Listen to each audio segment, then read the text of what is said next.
muslim yang beriman, kita harus percaya bahwa jin itu ada, dan jin juga tinggal di rumah kita berdampingan, bersama kita di dunia ini namun berbeda alam.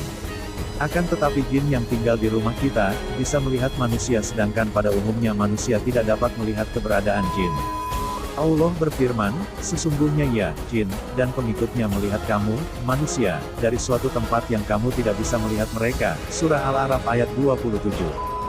Namun terkadang yang menjadi masalah adalah keberadaan jin di suatu rumah yang mengganggu ketenangan manusia penghuni rumah tersebut. Nah, agar jin tidak mengganggu kita di dalam rumah, kita harus tahu penyebab jin menggoda dan tinggal di suatu rumah. Berikut penyebab jin tinggal di suatu rumah. 1. Manusia memelihara atau memiliki perjanjian dengan jin. Karena kepentingan atau hajat tertentu bisa saja manusia sengaja memelihara jin, misalnya bangsa dulu pesugihan atau memiliki perjanjian tertentu dengan jin. 2. Tidak sengaja mengundang jin. Tidak sengaja mengundang jin misalkan menjalankan ritual kesyirikan, melakukan maksiat, menyimpan lukisan, mengoleksi patung, dan sebagainya. Poin yang kedua ini sering tidak disadari oleh setiap orang, karena memang di setiap rumah-rumah pasti ada pajangan lukisan atau foto makhluk bernyawa.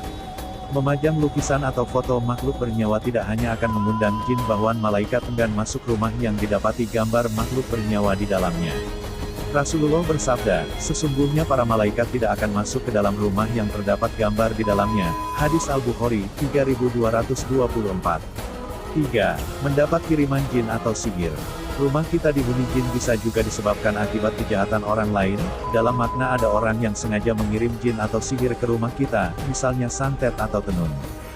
Jin jenis ini bukanlah jin yang sudah lama tinggal di rumah seseorang, ia dikirim seorang dukun untuk mengganggu, menyakiti, bahkan membunuh penghuni rumah. 4. Jin datang tanpa diundang. Ini terjadi melalui proses alamiah. Hal ini bisa saja di antara jin itu akhirnya mengganggu manusia karena rumah tersebut tidak pernah dibacakan ayat suci Al-Quran, atau membiarkan rumah tersebut layaknya kuburan.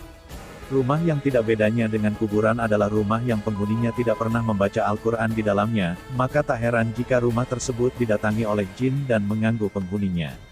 Maka dari itu hendaklah kita sering membaca Al-Quran di rumah kita, agar kita terlindung dari gangguan jin atau syaitan. Rasulullah bersabda, jangan menjadikan rumah kalian sebagai kuburan, dan sesungguhnya rumah yang di dalamnya dibaca surat Al-Baqarah tidak akan dimasuki syaitan. Hari Ahmad nomor 7808.